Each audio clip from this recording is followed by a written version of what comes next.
தென்படும். சாதாரணமா கடையில எல்லாம் அது கிடைக்காது. நம்ம உடம்புல எந்த பாகம் யூவி கிட்ட இருந்து பாதுகாக்கப்படலன்னு உனக்கு தெரியுமா?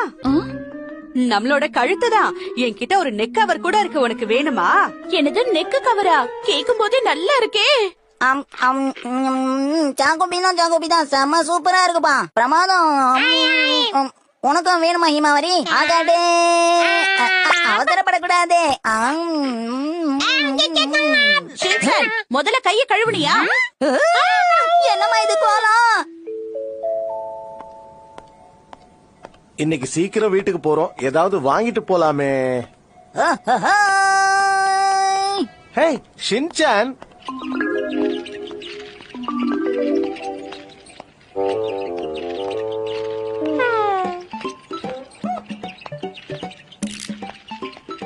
நல்ல வேளை நாம மிக்ஸி கண்ணுல படவே இல்ல. ஆமா, இவன் இப்படி விசித்திரமா போய்கிட்டு இருக்கா? இருந்தாலும் வர வர